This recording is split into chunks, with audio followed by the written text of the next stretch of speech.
Greetings and salutations, everyone.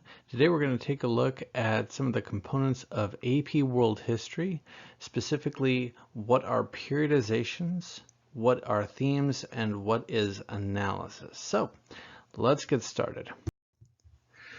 Our first topic is periodization, and you can think of periodization as the different periods in human history. Much like your own life is divided into different significant periods. You have, when you were a child, learning how to read and walk. When you were an adolescent, learning the social norms, how to critically think for yourself. When you became an adult, or will become an adult, and you find your place in the larger world. As you age, you go through your own periods of life, and just like that, humanity has gone through that as well.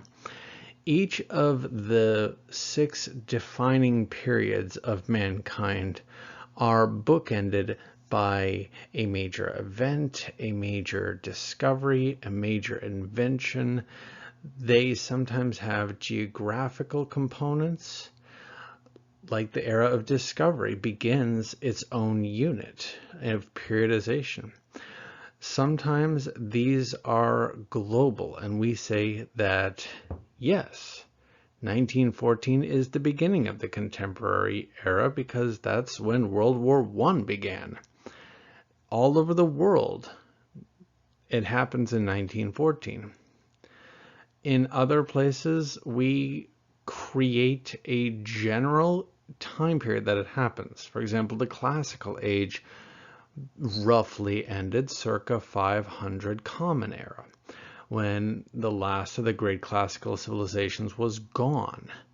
And Rome was the last one to really leave, but there were others who had left earlier than that. Even though it happened differently, like China, India, the Mayas, the Romans, generally speaking, by 500, they were all gone.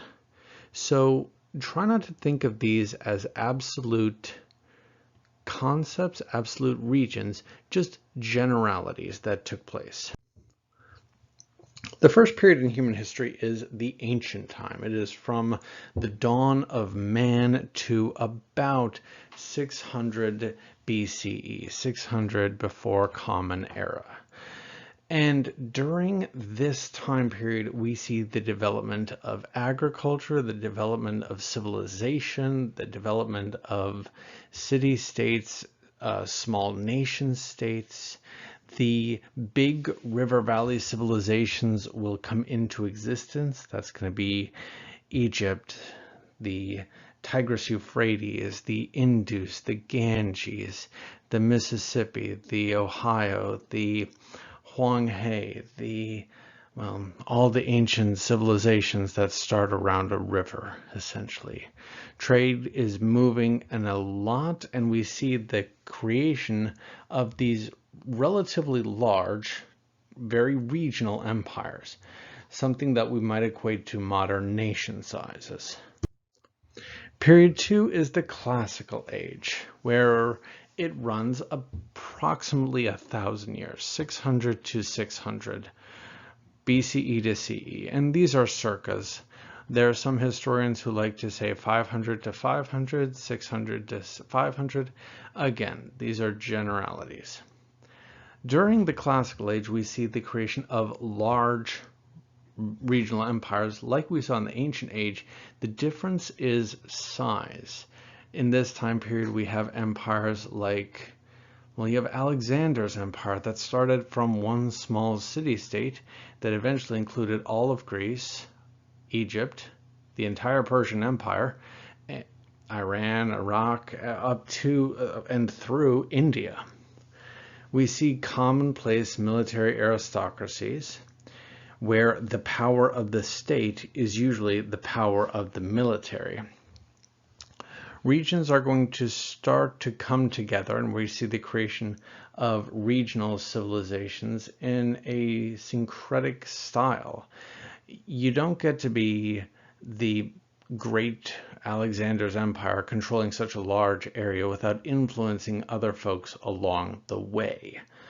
There's a group of what we would label white hair, blonde, blue-eyed peoples who are ethnically Pakistani, and the belief is they might have been descendants from Alexander's groups.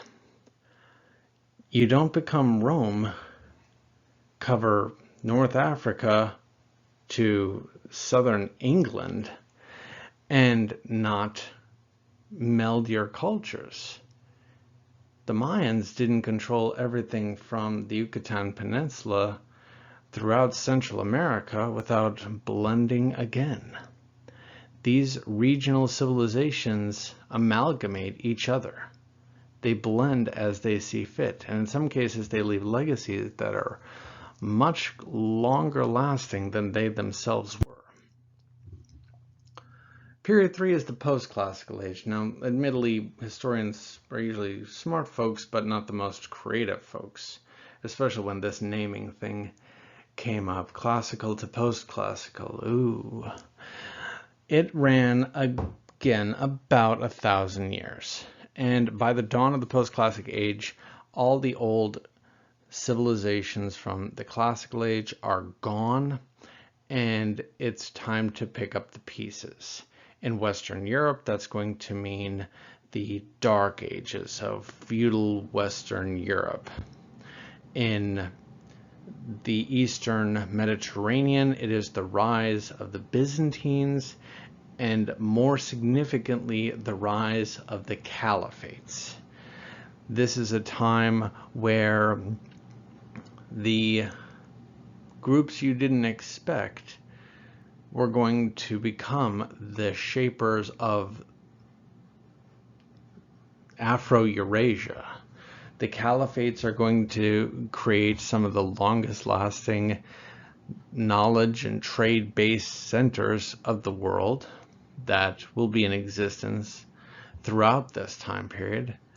And then you've got groups like the Mongols who show up as, well, nomadic, barbaric thugs who conquer and create the largest contiguous empire in the world and then, well, fall apart.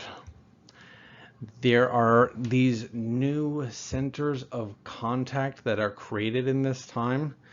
The ability to live in, well, the Holy Roman Empire, what we now call Germany, and purchase goods that were created in East Asia, that's realistic during this time in ways that it never had been before. And we see that this time period falls apart around 1450 because of a couple of things. There's a bad outbreak of the plague, the Mongols are finally gone, but most significantly is an age of discovery and exploration. New technology becomes available to different Western European groups, and they use this to try to get to new trading areas.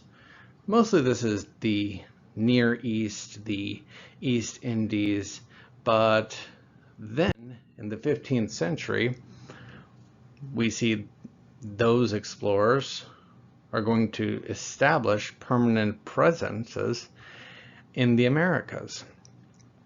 Throughout this time, we'll see the beginning of gunpowder empires, the idea that no longer do you need to be a trained swordsman, a skilled archer.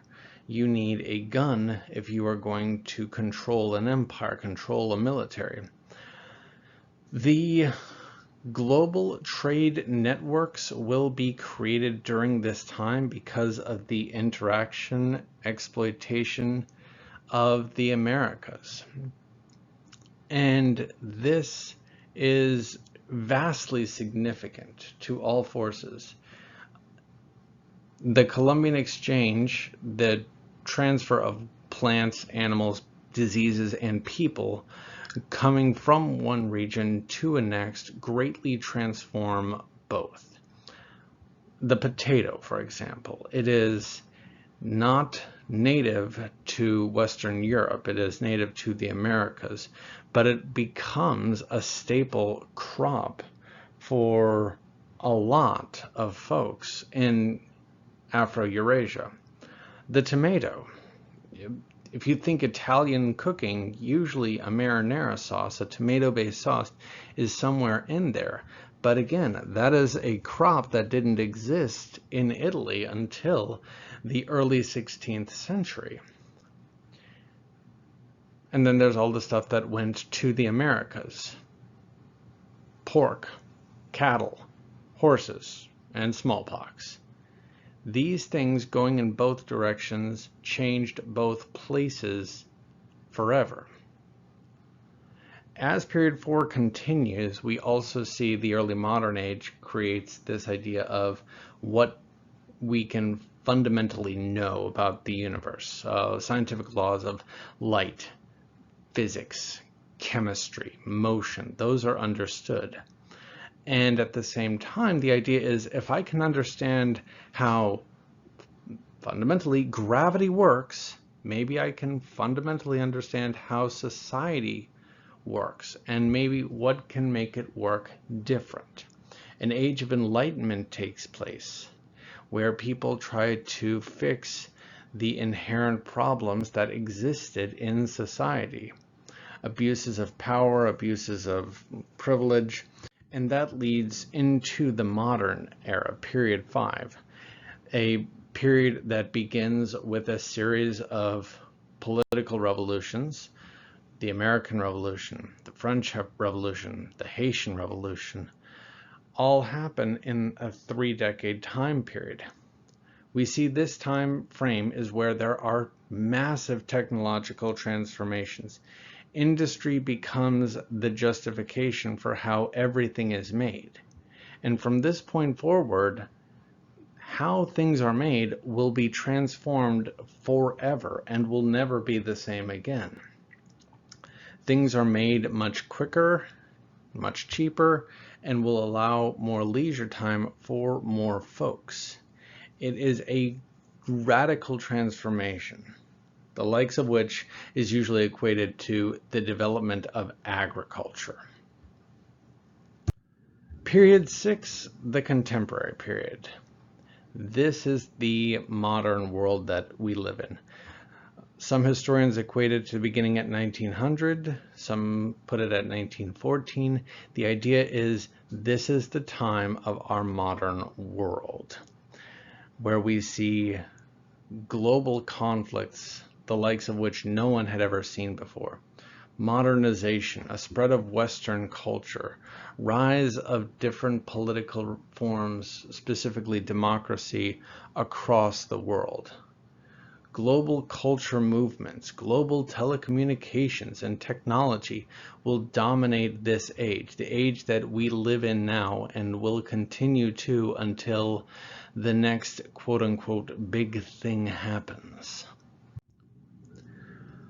When we look at AP world history, it's also important to look at the themes, the different major thematic tones of history.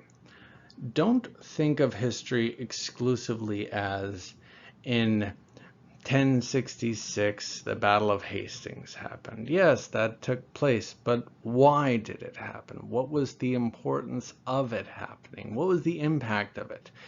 Thinking of history in thematic, story-like tones makes it more engaging, more interesting, and in my opinion, a lot more fun.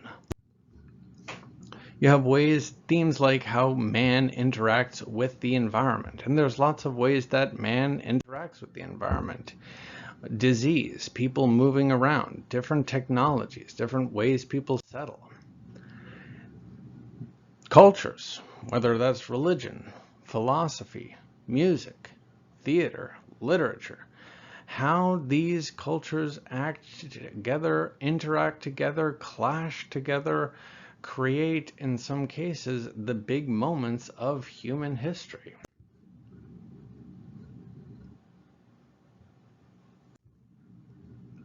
State building, making a nation. How do you create a country? How do you create an empire? How do you take a group of tribal nomads and have them conquer an empire that extends across Russia, China, Vietnam, Cambodia, the Persian Empire, the land of the stance. How do you do that? How do you keep it together? How do you keep it functioning? How do you deal with those revolutionaries? How do you make it a thing? What about economic systems? Trade, action, interaction. Trade routes like the Silk Roads, the sand routes, the gold salt trade. How can you take a dried berry from Indonesia and sell it for $10 a pound in London? How can you do that?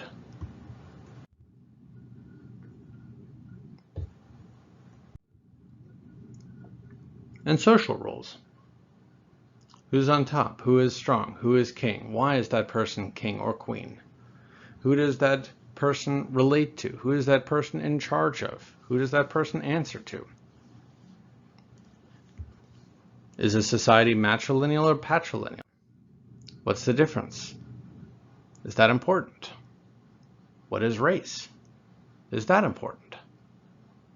These are the questions that understanding can lead to better knowledge of. There are a couple of analytical tools that are used in an advanced place class. First off is comparison. This chart is a good idea of what comparison is. What is the level of productivity that existed in these different countries? How did it change over time?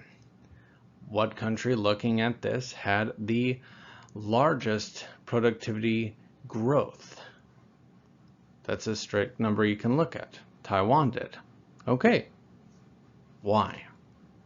How can you compare Taiwan's growth of 2.44 to Japan's growth of 0.42? Why did that happen? Continuity, or even change. Over time, things change. Why do they change? What makes them change? Over time, things stay the same. Why do they stay the same? What maintains that system? Today we took a look at, in AP World History, concepts of periodization, theme, and analysis tools. I hope you learned something. I'll see you next time.